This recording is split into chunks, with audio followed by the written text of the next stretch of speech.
अस्सलाम वालेकुम एवरीवन, कैसे हैं आप? आई होप आप ठीक होंगे इंशाल्लाह। जैसे कि हम सब जानते हैं कि बकरा ईद करीब आने वाली है और इसके लिए हम 10 काम छोटे-छोटे अगर पहले करके रख लें तो हमारा जो ईद के दिन है वो बहुत अच्छे गुज़रते हैं और हमारी काफ़ी हद तक बचत भी हो जाती है, क्योंकि ईद पे कुछ दिन पहले और अगर चीज़ें अगर लेके ये रख हम 10 लेंगे काम तो पहले उसमें करके रख काफ़ी लें बचत भी और हो लेकर जाती भी है। चीज़ें अगर आ इन टाइम जाएँ पे लेंगे तो बहुत हमारे महँगी लिए पड़ती हैं। चलिए आइए काफ़ी मैं बचत आपके हो साथ जाती। मैंने कौन-कौन से काम किए हैं आपके साथ शेयर करती हूँ। सबसे पहले मैंने यहाँ पर लिया है अदरक और लहसुन। इसको मैंने छील के, धो के एक मैंने टोकरी में डाल दिया और ये सबसे मेन काम होता है अदरक लहसुन को ग्राइंड करने का, क्योंकि ईद के दिन तो इसकी इतनी ज़रूरत महसूस होती है कि हर हंडिया में अदरक लहसुन ज़रूर जाता है। तो उसके लिए फिर मैंने सबसे पहले इसे वॉश किया। वॉश करने के बाद इसे ब्लेंडर जार में डाल दिया और मैंने इसे लंबे अरसे तक महफूज करने के लिए क्या किया, एक बड़ा चम्मच मैंने इसमें अदरक लहसुन में शामिल कर दिया सिरके का। और सिरका शामिल करने के बाद अब मैं इसमें शामिल करूँगी कुकिंग ऑयल। कुकिंग ऑयल डालने से इसका कलर नहीं ख़राब होगा और बिल्कुल जैसा हम ग्राइंड करेंगे वैसा ही रहेगा। इसमें मैंने 2 चम्मच कुकिंग ऑयल के शामिल किए हैं और 1 चम्मच मैंने यहाँ पर नमक का शामिल किया है, जो हम खाने में इस्तेमाल करते हैं। अब इसको बंद कर देते हैं ढक्कन को और इसे घुमा देते हैं ताकि अदरक और लहसुन अच्छा सा हो जाए ब्लेंड। यहाँ पर थोड़ा सा टाइम लगता है, अगर आपको ज़रूरत महसूस हो तो इसमें थोड़ा सा ऑयल और डाल सकते हैं। इसे मुझे 5 से 6 मिनट लगे ग्राइंड करने में। अब जी यहाँ पर मैंने यहाँ ली है शीशे की ये बोतलें। ये जार थे मेरे पास पड़े हुए जैम वगैरह के, तो मैंने उसे वॉश करके फिर मैंने ड्राई करके रख लिया। मुझे बड़ा अच्छा लगता है शीशे की बोतलों में अगर ये चीज़ें हम डाल के रखें, क्योंकि मैंने 3 से 4 बोतलों में ये अदरक लहसुन का पेस्ट डाला। ये देखिए कितना ज़बरदस्त कलर इसका आया है। और ये मज़े की बात है, अगर आप मेरे तरीके से अदरक लहसुन को पेस्ट करेंगे तो ये अदरक लहसुन इसी तरीके से रहेगा। मैं बेशक इनको आप नीचे वाले खाने में भी रख दें या ऊपर वाले खाने में रख दें। चलिए जी, अब अदरक लहसुन डाल दिया है, थोड़ा बहुत बाहर में निकल गया है, इसको हम कर लेते हैं बोतलों को साथ ही वॉश। इसी तरीके से मैं दूसरी बोतल में भी अदरक लहसुन का पेस्ट डाल देती हूँ और माशाल्लाह से माशाल्लाह मैं हमेशा इसी तरीके से बनाती हूँ और कभी भी अदरक लहसुन ख़राब नहीं हुआ। अगर आप भी बेहतरीन अदरक लहसुन का पेस्ट चाहते हैं और बाज़ार जैसा चाहते हैं जैसे दुकानों पे मिलता है, तो सेम मेरी रेसिपी को फॉलो करें। इंशाल्लाह आपका भी अदरक लहसुन कभी ख़राब नहीं होगा। अब जी ये तैयार है फ्रीज़र में रखने के लिए। अब जी मैंने कुछ लिया है यहाँ पे देसी लहसुन, क्योंकि हमें साबुत लहसुन की भी ज़रूरत पड़ती है, ख़ास तौर पर कुर्बानी के दिनों में। तो जैसे हमने पुलाव बनाना होता है उसके लिए भी साबुत लहसुन ज़रूरी है, और कुछ ऐसी हमने रेसिपी बनानी होती है जिससे भी साबुत लहसुन डलता है, तो उसके लिए मैंने ये लिया है देसी लहसुन और उसको साफ़ कर लिया है। साफ़ करने के बाद मैंने एक ये हंडिया ली थी मेरे पास पड़ी हुई, तो मैंने उसमें डाल दिया और ऊपर से ये पेपर लगा दिया। पेपर लगाने के बाद फोक की मदद से छोटे छोटे सुराख किए। अब मुझे जब भी ज़रूरत पड़ेगी पुलाव के लिए लहसुन की, तो फिर मैं यहाँ से निकाल लूँगी और डायरेक्ट धो के वॉश करके मैं पुलाव में डाल दूँगी, क्योंकि पुलाव में साबुत ही लहसुन डलता है। कि ये लहसुन हमारा तैयार है और इसके लिए मैंने कवर इसलिए लगाया था ताकि कोई भी ऊपर से छिपकली वगैरह या काकरोच वगैरह ना जा सके। ऐसे ही मैंने अब प्याज लिए हैं। प्याज़ों को सबसे पहले मैंने किया है साफ़ करने के बाद इसे मैंने एक टोकरी में डाल देते हैं, क्योंकि प्याज भी बहुत ही लाजमी हिस्सा है ईद वाले दिन। जब तक किसी हंडिया में प्याज ना डालें तो उस आपको पता है हंडिया पकाने का मज़ा ही नहीं आता। यहाँ पर मैंने सारे प्याज साफ़ कर लिए हैं और प्याज़ों को साफ़ करने के लिए और इसको ज़्यादा देर तक भी ताज़ा रहें उसके लिए मैंने कुछ टिश्यू पेपर लिए हैं, उनको गोल गोल करके प्याज़ों के अंदर रख दिया और ऊपर से इसके भी मैंने लगा दिया है पेपर। और इसको भी हम रख देंगे जहाँ से हवा आती जाती रहे। ये जी यहाँ पे लग गया है पेपर। अब ये मेरे प्याज रेडी है रखने के लिए। हम इसे 1.5 से 2 माह तक इजी रख सकते हो। जब भी ज़रूरत हो प्याज को निकालें, इस्तेमाल करें, ऊपर पेपर से कर दें कवर। अब जी यहाँ से यहाँ छिलके वगैरह भी हम उठा लेते हैं, क्योंकि सफाई निसफ अमान है। अब हम कुछ प्याज़ों को, नेक्स्ट स्टेप है प्याज़ों को काट के फ्रीज़ करने का तरीका।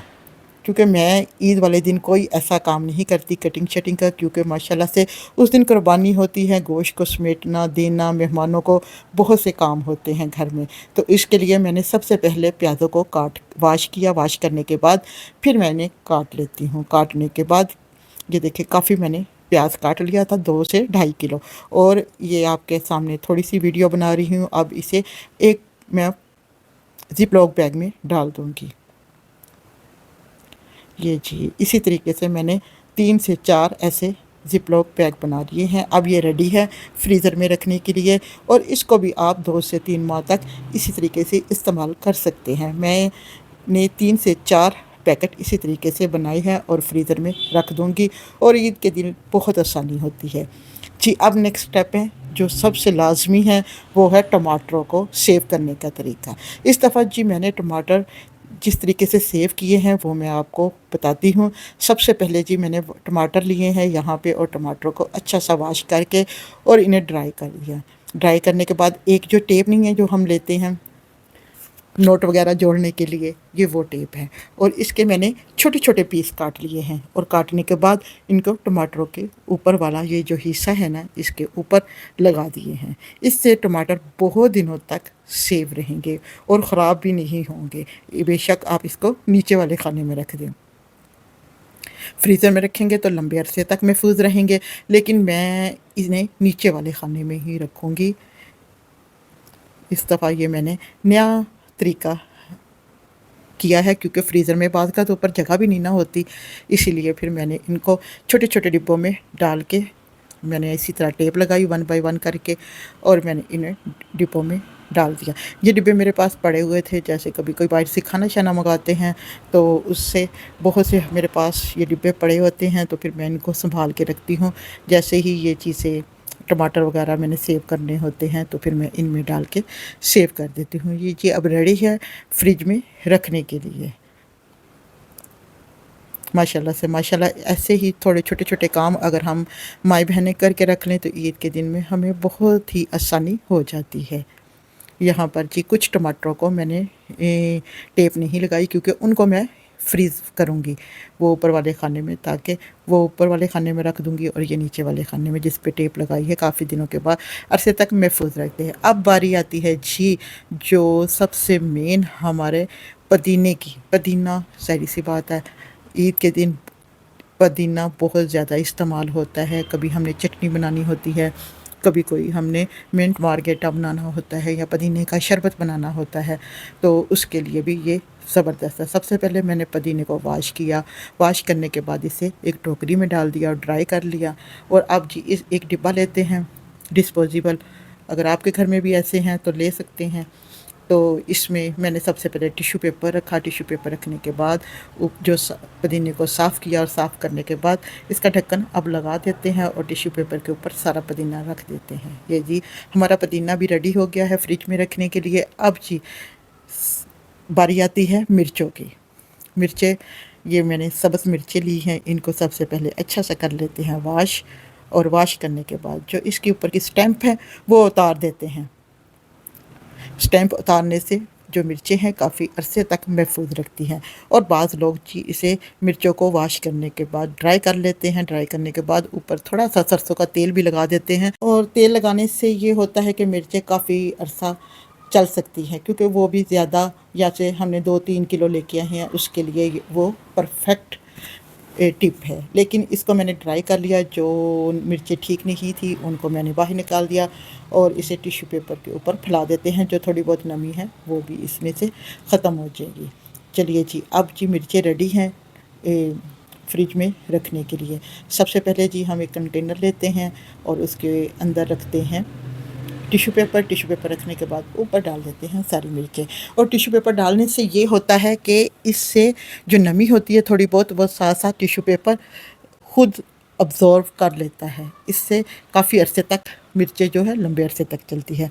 अब जी बारी आती है धनिया को किस तरीके से हम हरा भरा रखें। यहाँ पर जी अब बहुत ही सस्ता धनिया मिल रहा है, ईद के दिनों में बहुत महंगा मिल रहा है। ये मैं 20 रुपए की एक गुट्टी लेके आई थी। यहाँ पर मैंने 3 से 4 20-20 रुपए की गट्टियाँ ले आई हूँ, ताकि ईद के दिन मुझे सहूलत भी हो, काटना भी ना पड़े और साफ़ करना भी ना पड़े। और आराम से निकालूँ और हंडिया में डाल दूँ। जी, यहाँ पे हम सबसे पहले लेते हैं एक गड्डी धनिया की और इसको हम कर लेते हैं अच्छा सा साफ़, यानी जो इसमें से साफ़ पत्ते नहीं हैं, ख़राब से पत्ते हैं, उनको पहले निकाल लेते हैं। निकालने के बाद जी अब बारी आती है, इसको हम वॉश करते हैं। धनिया को तो हमने साफ़ कर लिया है। अब एक गिलास लेते हैं शीशे का और उसमें पानी डाल देते हैं और गिलास को फ़िलहाल अभी एक साइड पे रखते हैं। और यहाँ पर लेते हैं एक बाउल में पानी और खुला पानी लेना है ताकि धनिया अच्छा सा हो जाए वॉश। जो इसमें मिट्टी रेत है वो निकल जाए। मैं इसे 1 से 2 बार पानी से वॉश करूँगी ताकि अच्छा सा ये साफ़ हो जाए, क्योंकि ये देखें कितनी इसमें रेत है। अब मैं दोबारा से इसे फिर साफ़ पानी में डालूँगी और फिर से वॉश करूँगी। फिर एक टोकरी में डाल के थोड़ी देर के लिए रख दूँगी ताकि इसका जो पानी है अच्छा सा ड्राई हो जाए। यहाँ पर जी ये देखें पानी काफ़ी हद तक ड्राई हो चुका है। अब हम चाहते हैं कि हमारा धनिया हरा भरा रहे और हमें इसे काटना नहीं है। इसी तरीके से हमने जो गिलास में पानी डाला है उसके अंदर इसकी जो स्टैम्प है वो रख देंगे इस तरीके से। और ये देखिए कितना हरा भरा माशाल्लाह से धनिया है। ये 8 से 20 दिन तक इसी तरीके से हरा भरा रहेगा अगर आप मेरा तरीका इस्तेमाल करेंगे।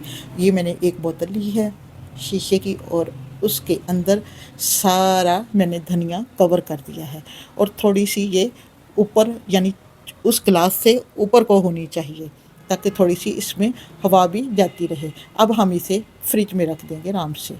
यहाँ पर जी देखें 8 दिन बाद मैं आपको चेक कराती हूँ। यहाँ पे 8 दिन हो गए हैं ये धनिया को रखे हुए। ये देखिए माशाल्लाह से उसी तरीके का हरा भरा धनिया है। अब मैंने जब ज़रूरत होती है हरा भरा धनिया निकालती हूँ, हंडिया में डाल देती हूँ। कैसा लगा ये मेरा आइडिया? अगर अच्छा लगे तो लाइक ज़रूर करें इस वीडियो को। अब नेक्स्ट स्टेप की तरफ आते हैं। अगर आपको वो धनिया का तरीका महफूज करने का ज़रा मुश्किल लग रहा है तो आपको एक और तरीका मैं बताती हूँ। धनिया को सबसे पहले धनिया को साफ़ कर लें और इसे पानी से 2 से 3 बार वॉश करने के बाद इसे भी हम ड्राई कर लेते हैं टिश्यू पेपर रख के अच्छा सा ताकि हो जाए ड्राई। और इसे हम इस तरीके से ताकि तमाम पानी ड्राई हो जाए, कोई भी ज़रा सा भी कतरा पानी का ना रहे। ये देखिए कितना खुश्क हो चुका है धनिया। कोई भी एयर ड्राई डिब्बा लेते हैं उसमें रखते हैं एक टिश्यू। मैं किचन टॉवल ही रख रही हूँ और उसके ऊपर मैं ये सारे धनिए को रख दूँगी। स्टैम्प समेत रखेंगे तो काफ़ी अरसे तक ये धनिया चलेगा। जी सारा धनिया इसमें डाल के ऊपर से मैं कर दूँगी इसको कवर, क्योंकि ये जो मैंने किचन टावर रखा है इसके अंदर ये काफ़ी अरसे तक इसकी नमी को अपने अंदर जज़ब कर लेगा। सारे सब्ज़ धनिया को हमने डिब्बे में डाल दिया है और बाकी का जो टिश्यू पेपर है उसको ऊपर कवर कर दिया है और अब उससे ढक्कन दे देते हैं। अब ये जी रेडी है फ्रिज में रखने के लिए। कैसी लगी ये भी टिप्स मेरी? अगर अच्छी लगे तो लाइक ज़रूर किया करें और मेरी रेसिपियों को ट्राई भी ज़रूर किया करें। बहुत काम की ये टिप्स होती हैं। जी अब बारी आती है धनिया को काट के कैसे रखें। जी सबसे पहले धनिया को वॉश किया है, जो गले सड़े पत्ते थे वो निकाल लेते हैं। निकालने के बाद इसकी हम कर लेते हैं कटिंग। और सबसे पहले ज़रूरी इसका ये भी है कि इसको ड्राई ज़रूर करना है वॉश करने के बाद। मैंने साबुत को ही सारे को वॉश कर लिया था। अब इसकी हम कर लेते हैं अच्छी सी कटिंग। यहाँ पर जी हमारी कटिंग हो गई है कंप्लीट।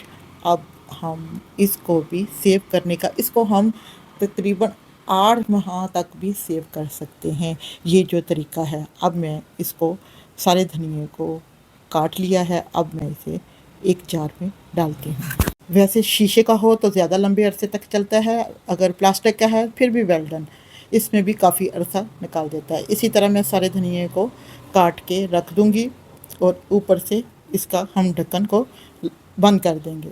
और ढक्कन बंद करने से ये होगा कि इसके क्रिस्टल नहीं बनेंगे। अब ये रेडी है फ्रीज़र में रखने के लिए। अब ये देखें मैंने 8 दिन हो गए हैं धनिए को मैंने निकाला। ये देखिए कितना अच्छा सा जम चुका है और वैसे ही हरा भरा है। अगर हम ये छोटे छोटे काम पहले ही करके रखेंगे तो कुर्बानी के दिनों में हमें आसानी, सुकून और बरकत जैसा माहौल बना सकते हैं। हमने अगर ये काम पहले किए हो, जब भी कुर्बानी का गोश्त आए तो हमें सिर्फ पकाने की फ़िक्र हो, बाकी सब काम आसानी से हो जाएंगे। जी एवरीवन, आज की वीडियो कैसी लगी तो प्लीज़ लाइक करें, शेयर करें और मेरे प्यारे से चैनल नाजुक vlog cooking and vlog subscribe ज़रूर करें। दुआओं में याद रखें और अपने प्यारे से फीडबैक से ज़रूर नवाजें। देखते रहिए, सीखते रहिए, बनाते रहिए मज़ेदार खाने सिर्फ हमारे प्यारे चैनल नाजुक व्लॉग कुकिंग एंड व्लॉग के साथ। उम्मीद है आज आपको मेरी टिप्स और ट्रिक्स पसंद आई होगी। मिलते हैं नेक्स्ट वीडियो में, तब तक के लिए इजाज़त दें। खुश रहें, खुशियाँ बांटें। Thanks for watching video and अल्लाह हाफिज़।